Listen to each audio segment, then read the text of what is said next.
Ma mission TV, le miroir du monde. De konanga waze kwa lobi bobatela maboko alata baga bobenga lolendo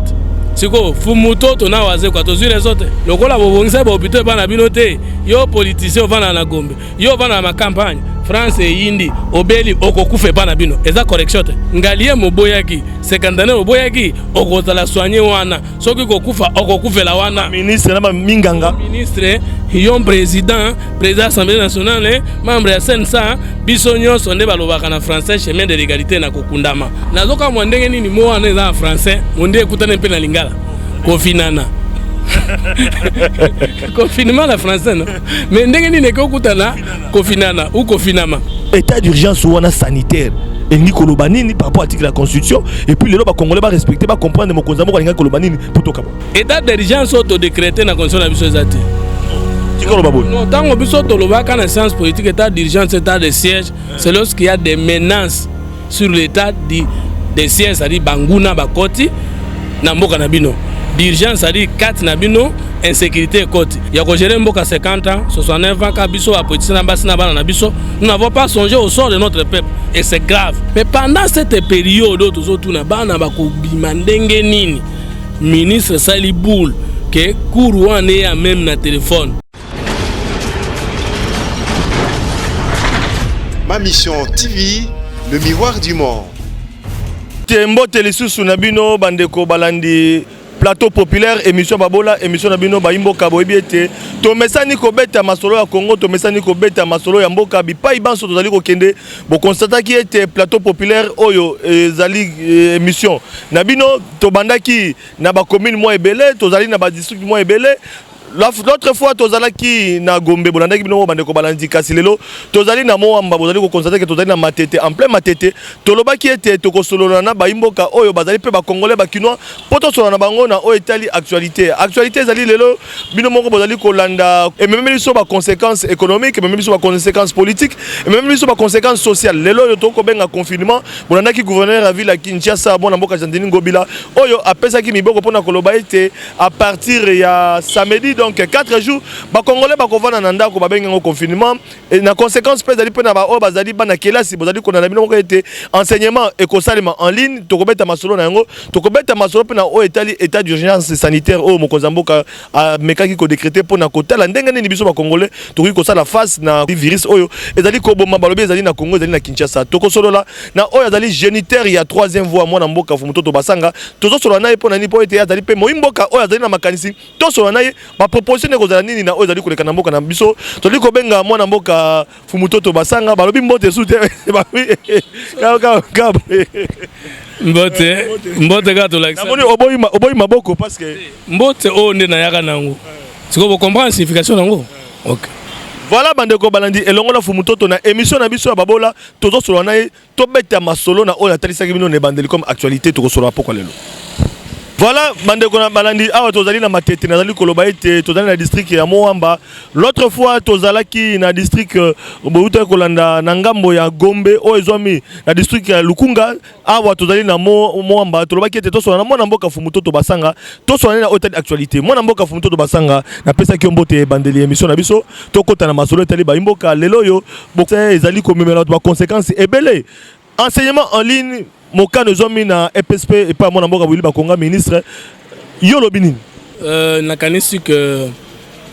ezali idée moko génial parce que na mikili mosus même à l'université musu na monde bato bakana sous na classe te.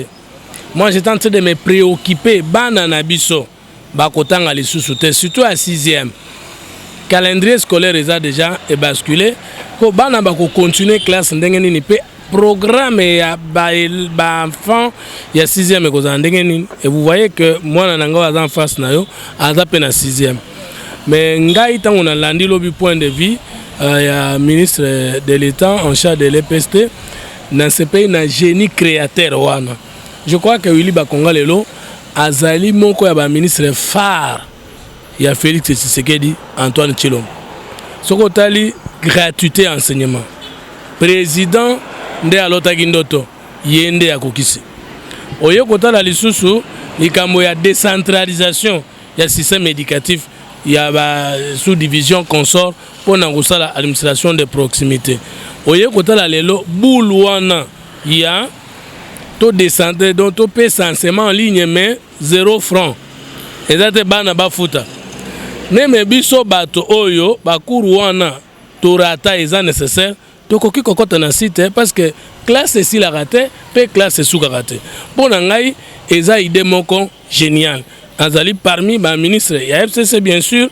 mais oyo azako sa la fierté na kati ya gouvernement ya président Félix. Oyebi likamba ba méga lelo oyo tozali na ba société cellulaire mo ebele connexion dans matata. Est-ce que ba parents oyo bazali na bandako na ba quarantaine olandaki bizo mo ndeni ba konzamboka bazui même mo konzamboka moko azui mokano wana pona kobanga bokono ya ba parents bana na bandako Snell a comment kopesa biso courant ya passe. Tantôt téléphone ezali déchargé pour ba kotanga ba téléphone. Ordinateur ezali déchargé pour il faut utiliser ba ordinateur. Mais gars ezali ya passe. Congolais moyen a la possibilité ya kozana mbongo pour être asomba pe ba méga pour akotaka na internet pour kolia comme passe. Est-ce que mokano wana ba konzamboka bazui lokola ministre EPST ezali normal vraiment yo mona peut-être ba kino ba kolando ba kosepela nango to pe ba congolais en général. Bon moni problème ya mboka ezala raté que ceux qui décidèrent to président, au premier ministre a eu une décision, il faut battre ce là. Ça, ce n'est pas la politique. Pourvu que finalité à décision en est au profit de la population, bas ce là ou pas. C'est-à-dire quoi? On peut même prendre des décisions gravement impopulaires. Mais finalité n'a pas sa solution, n'a pas si à peuple. Mais ce qu'on a eu décision au peuple là, c'est là. Mais sous que PC mawa et à malamte. Bana bazotanga na passe. Solution ezali to comme na gratuité totale. Banda école maternelle ti na université. Ça la solution. Soto limbonge bonga défi yango wana. Mais siko biso bato nyonso totangisaka bana.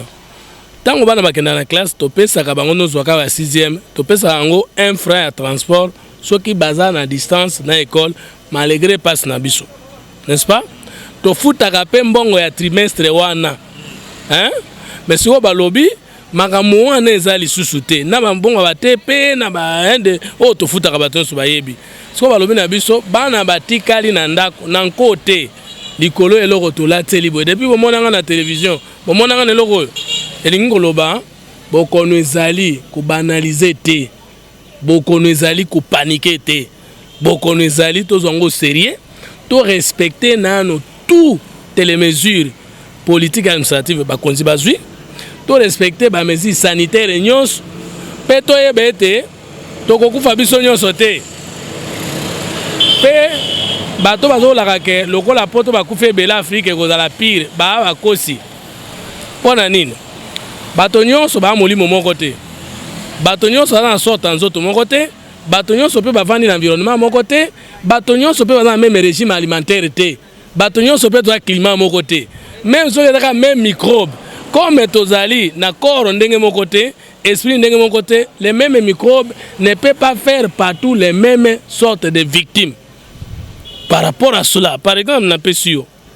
Grippe na pote boma bato mingi po ye ayoka na malili akoma makazi. Mais grippe na Afrique ko boma pe e boma pe, mais ko boma ndenge mon côté zo boma na poto.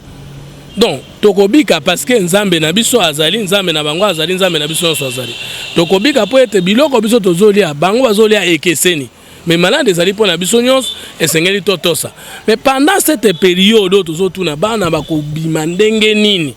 ministre Sali Boule que couru ane ya même na téléphone. Et ya même vandi na restaurant soki ba restaurant ezali lisusu. Et ya même ça vandi na salle de bain soki tant ya kutanga ezali. Dans ce cas là bokono oyo quand même ememeli ba congolais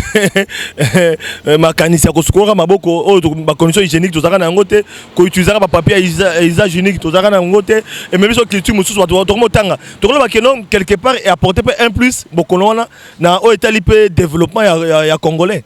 Flavien Tustoloba que rien n'est totalement bon ni totalement mauvais. La troisième voie. Troisième voie. Et le cognon c'est un inconvénient na avantage na. Ngai na ya na mbote boye na bisa bino ba congolais banda bokoko na biso ya.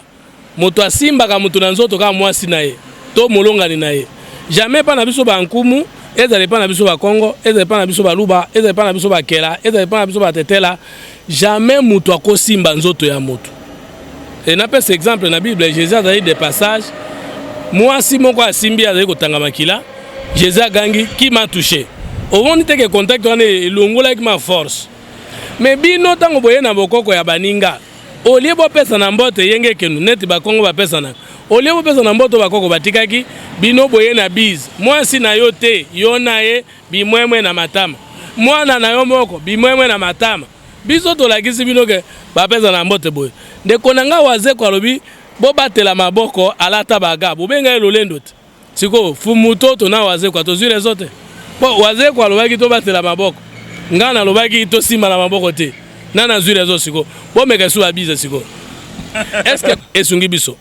na yebiso yo ke soki tozalaki na ba mesures sanitaires ya kosokolaka maboko chaque jour boye mbele batebele bakufi na maladie sale te mbele diarrhée bomba tebele te même malaria ata mso linge bomba batebele te donc bokono wana pe eye kofutisa bato nyongo na pesa biso ba politicien tozalaki na lolendo to diriger mboka banda ba mindele ba kei to diriger mboka 60 atolo bakaka po 60 ko ka déjà to belaka na Congo médecins en Afrique du Sud tobelaka na Congo médecins en Suisse tobelaka na Congo médecins en France lokola bobongisa ba hôpital bana bino te yo politicien vana na Gombe yo vana na campagne France et Indi obeli okokufe bana bino eza correction te parce que les même ba conseiller moi ba kene poto ezate oh bango mo ba message kene ba Afrique du Sud ya mikila poto ba ko belaka mais biso ba bola toko nyoko makana mama yemo toko kana bango donc to mo kene ka hôpital moko mais ngalie mezana c'est cantenaire non papa bango bayeba kingalie mawana te naloba na ngai ata kungana kena transfert te na kena transfert ya malamuko foko ndima yo bo kena ka poto ko chef so tango nazoka na kingo omoni bo biso bato a bien biso bato institution biso bato tobongana basi na bana na biso contre notre propre peuple na kena ka siko disusu ata betinga batasi kona okende alors siko mona mboka tungi biso na koyeba ke tango bozo diriger mboka na bino bo bongisaka ba structure médicale et pas na bino coronavirus epesi biso discipline lelo ke ngalie moboyaki sekandaner moboyaki okozala soigner wana soki kokufa okokufela wana ministre na minganga ministre yo président assemblée nationale membre ya CNSA biso nyonso nde balobaka na français chemin de l'égalité na kokundama toke chemin de l'égalité na traitement tous au Congo mwana mboka fumuto to confinement to bana mona ngoka na sango ko kanga ba mona ba to mosusu surtout ba mama bipupola mama changu ba baka ba komola te ba ko tuna ndeko va confinement elingolo banini ndeko fumuto to mais zero boy gouverneur à ville Kinshasa azoli ba kinoa nazoka mo ndenge nini mo wana eza en français mo ndé ekutana mpe na lingala confinana confinement la français non mais ndenge nini ekutana confinana ou confinama donc mama changu mama moamba tozome na moamba ba kino parce que tozana moamba tozana matete a tozana na matete plateau populaire to tambola partout pour na kosola na kino na ba population na biso donc olingi koloba kino eza confinana na lingala na lingala confinement na français confinana na lingala zali to kangama place mongo to bimate 4 jours en fait eza terme mais comme concept to confinana te po mutu mto na lopango na ye eza confinement penza te mais eza pende koloba ke boko bima lisusu te boko vana bandako na bino alors conséquence ya mabe ya bololo parce que fonds social na Congo travaillaka te parce que solidarité nationale eza na mbongo te parce que bato taux ya chômage eza plus que la moitié et parce que même style tu mukolo confinement ko banda lobby tout le monde samedi to loba tout le monde a kozala payer te to futa mingi entre les 5 le premier na les 5 ti les 10 temps en sous moi na kalisi que c'est une bonne mesure on ne peut pas déroger la mesure wana to komisi gouverneur to komisi président de la République mais il a fallu ba préalablement que les caliboso par exemple ba salaire ba te futa ma tous les lots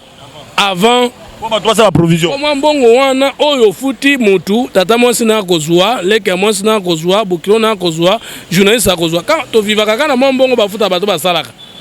la fali mbongo futama avant. 2. Le président a pensé qu'il canissement président de la République génial.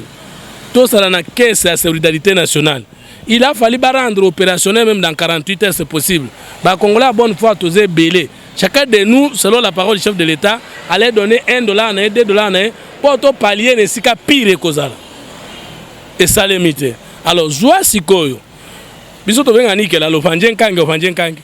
Na beli koto na beli pe koto na olala ndenge nini soki na bimi na okutana na soki na bimi te na kokufa na nzala parce que na lia kande na bimi na teki bon papa wana na mama na ba na salaire te ba finani na ndako pendant 3 semaines et puis tolobi français moko toko libérer bango 4e jour pour se réapprovisionner ezali lokola moto asalaki provision déjà mais abima mpona kosomba lisusu mais nga naza na yango te ye aza na yango te 80% bakinois baza na yango te réapprovisionnement eza français wani fe tolobango na bafrançais tokoloba na biso te parce que tokobanga nde kobima parce que tokokufa na liwa ya malade mais toza na eloko te 80% bakinois 60% toloba pour ne pas trop exagérer alors na bapoto économie na bango eza bancarisé 80% bato baza kosala musala et puis vente en ligne ezali pe livraison en domicile ezali ata basali bato confinement ce n'est pas grave parce que même problème ezate basombaka na bango biloko en ligne baye kotikela na ndako est-ce que biso loko ezali te par conséquence parce que d'autres na 2-3 minutes par conséquent ba congolais bakozala bandako tokosuka boni sikoyo en tout cas awe tikaka likambo nzambe na ebite sora pepe na ngande ngole. Je dis bien que je ne connais pas les sorts de mes frères quinois. Je ne connais pas sort na bango na ebite. 3 semaines. Nous avons commis une imprudence grave. Il y a géré mboka 50 ans, 69 ans, kabiso a politicien na basi na bana na biso. Nous n'avons pas songé au sort de notre peuple et c'est grave. Moi na mboka fumuto to basanga, ozali géniteur à 3e voie, ya moto kabwana yo. Ozali politologue. Motuna yo na tunyanga bato belé mais moi difficulté ezali. État d'urgence comme na état d'urgence na ba constitution donc na musika même mokozambo ka décrété bon sikoyo ba constitutionnaliste ba juriste ba comme la difficulté ba mama bi pupula ba bola bala bandako ba fonctionner bala ndako ba tite bala ndako okiko limbola na bokebi état d'urgence ou sanitaire et ni kolobanini par rapport à l'article de la constitution et puis les lois ba congolais ba respecter ba comprendre mokozambo ka linga kolobanini pour toka bon bon na boy ko limbola ngona français na ndenge natangeli na science politique pour divergence ekozala entre biso mais na kolimbola ngo na intention ya président état d'urgence autodécrété na constitution na biso ezate tikolo baboy non tango biso tolobaka na science politique état d'urgence état de siège c'est lorsqu'il y a des menaces sur l'état des sièges c'est-à-dire banguna bakoti na mboka na bino d'urgence c'est-à-dire 4 na bino insécurité koti en tout cas tout na muto ça zala kata baza ko élaborer constitution wana. On n'a pas pensé que pandémie moko koya. D'ailleurs, le Uto Salemana, ça fait plus de 1000 ans que ça le matin dans le monde. Personne ne pouvait s'imaginer. Chine, aussi la Italie, Poto, Mango Moko, Bavane Banda. L'église Kangami, Batoyo Sovakomi, Boye, Batobazo Kufa, Namboka Moko 7 minutes, Toye Barate. Tout le état d'urgence, ça veut seulement dire état d'exception. Mais à cause de la maladie, on n'a pas pensé à ça. Intention à présent est positive, mais sous bassement conditionné, c'est une interprétation. Vous comprenez nga? Monsieur balobi que non ba américain ne ba fabriquer yango pour ba inviter na mbaki lobby ne ba fabriquer ba biloko ba américain ba responsable pour na koboma comme bango bazali ko ba bangi ba siéger ba bandi na Chine bangi ba sisa na Chine ba sisa na Afrique yango to continue état d'urgence parce que victime to ko ba monguna wana nde ngana ninga ko limolana no keno état d'urgence sanitaire dans la carte constitution te mais état d'urgence état de siège ndezali mais comme le monde entier décrété état d'urgence sanitaire président décrété ngwa sali mabeta. Parce que asali yango te po avanda na pouvoir asali yango te po mi bakisa un jour na mandat na ye asali yango te po asomba mutu kazomba lopa asali yango pona ko batela congolais ezala na constitution te to ça pona ko sauver bonheur ba congolais mais to luka interprétation to kozwa te na bo bakokotela ye na bo kotelemela ye to saka na nko mais ce n'est pas le moment de la division. Tolo ozwa makambo ya opposition pouvoir makambo nyonso to bwaka yango kuna to tana no ndenge ni to ko sauver milimo abato o biso to géraki mabe que ça soit politicien opposition yo gérer te momi ko tsapona et na za komi ko ça parce que na sala kana scène sana ngoma futa mambo à l'état fona assumer ata bo gérer te mais soki na wanga ni bato ko yeba sala kati il faut assumer. Je fais partie de la classe politique mais au moins les Congolais savent que ngana tika gérer te na za conseil simple na jela na noter na assumer. Na assumé na compte il y a population nyos. Moi na mboka fumuto to ota la caméra parce que toza na rubrique na biso oh na plateau populaire ndenge to tambola ba commune nyoso 24 communes to tambola na ba district nyoso pona ko so ba bola na population surtout bino ba politique bino ba to mwa bwanya pona ko pesa population mwa makanisi pona ko itali Congo to lobi toza ba victime so tambola ka nek mo magazine to kondola motuna na nga ngoyo ota la caméra on répondre parce que ba politique nyoso bo ko répondre ta la caméra na émission babola bakolanda yo population kolanda ba mona ko na betando ike makambo nini oyo moni en tant que politique o botambola ki mabe bosaki mabe bino ba politicien bo mesana ko zoba population babola o batinda ngai mituna na bango na tuni kasi mituna bango zaka moko eloko ni ya mabe yo moni bino la politique bosali population oyo fu muto sali population o kosenga bango bolimi so bisa bango bon nga personnel on senga population bolimi c'était pour na sala ye mabe te mais eloko bomimbo ko ezali tribalisme régionalisme mana gouvernance mutakomi na pouvoir aza mongo cabinet na yonso ba mongo aza muluba cabinet na yonso ba luba aza mutetela cabinet na yonso ba tetela muliezo la biso ata ba tetela mayele ya conscience ya kotia bato baza incompétent mais pas résoudre pour ma famille na bango eloko aliboso to bomimboka to luli munoko ya mboka koleka intérêt national régionalisme katangais atondisi ba katangais kasayen atondisi ba kasalin équateur atondisi ba équateur oliezo ata bato amayele oyo mboka na bakosunga mboka na biso yo bongi na famille na mo biso to bongi te mal gouvernance nous n'avons pas placé l'homme qu'il faut à la place qu'il faut bato po abima ministre na France bato yo soba ebika la compétent na domaine oyo biso pa na biso to ba tout le monde que ce type ici n'est pas compétent mais po abinela ki moto yembela ki moto ye wana ministre tout le monde s'étonne à ça la débattre à ça l'émission te à ça la déclaration kaka politique tout ça français ko to yebite munoko to tangi bande école maternelle tout ça ozo mona ministre favoritisme wana on ne place pas l'homme qu'il faut à la place qu'il faut et puis to salaka politique pour to somba mampango to somba mituka to kende poto yango nzambe pa sungi lelo poto ngona paradis ibanga kuna okokende sukuna te ebela ba congolais ba kufi parmi les cas ba kufi za ba utaki France. Alors Fumutoto merci beaucoup pour la koloba eza soni ko gérer mboka na bino moko lokola ba mercenaire ba yaki na mboka na pendant 59 ans chaque ministre a somba lupango aza bien na mwasi na bana naye.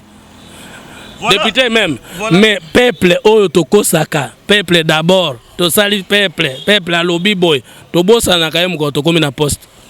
Voilà bandeko balandi. Politicien congolais nyonso asa gera asenga pardon pour la voix du peuple, c'est la voix de Dieu. Donc si le peuple a limbisi biso, nzamba limbisa biso, apesa biso sagesse na intelligence au sein mboka na biso. Mais sinon, c'est honteux. Les autres confinés population, ala la kanenza la metobia abimate, akufina ye. Voilà bandeko balandi donc vous constatez to baki était na émission na biso babola rubrique na biso spéciale na sous émission invité fois loba oyo ezali solo na motema nae ali ko reconnaître que ya solo population wa ko na biso tozo baki bango ne loko boy ezala ba député ba koloba ezala ba ministre ba koloba ezala babola bango moko ba koloba ba politicien to baki était émission biso na babola yango comme na suka matondo mingi na mona mboka Fumutoto oko kende parce que biso na to kabwani bon bomoni ke tilo na beli yango te osambela pona nganga na sambela pona bino poto monana mais boye bake l'intelligence mondiale existe, l'intelligence congolaise existe, l'intelligence africaine existe. Il y a qui s'abisso mais biso to kobomaye. Voilà bande kotoko mina suka ya plateau populaire émission to kundo la magazine na bino magazine na babola magazine na bino baimbo kabotomi bisika nyoso to barango ete to pesa lokumu na mapinga o bako bunda lekolo to ko pesa lokumu na ba minganga o bako bunda po ete bokono o pe ya virus oyo na population na ba risque no so bazali nango bobi ete mokonza mboka décréter état d'urgence sanitaire les loto zali na confinement il faut to vana bandaku les lope bana bako tanga en ligne voilà bande ko balandi yaki masolo na poko lelo na pesa lokumu lisusu na baimboka o bako landa biso bande ko na biso congolais o na diaspora parce que bango pe bako bimate bavanda bandako bako tala mamundele zali ko kinde bande ko balandi émission babola plateau populaire ezalaki lelo yo na moamba ezalaki lelo na matete bo uti ko landa biso na balabala bato bako landa biso lobby to ko zala pe na peut-être na district mususu parce que o eleka ki to zalaki na lukunga lelo to na moamba pourquoi pas lobby to za pe na Tchangu po ete to solo ba congolais na ba kinoa pona o etali Congo mboka na biso to kuta lobby na invité mususu pona beta masolo Congo plateau populaire plateau babola yango esuki yawa. Ma mission TV, le miroir du monde.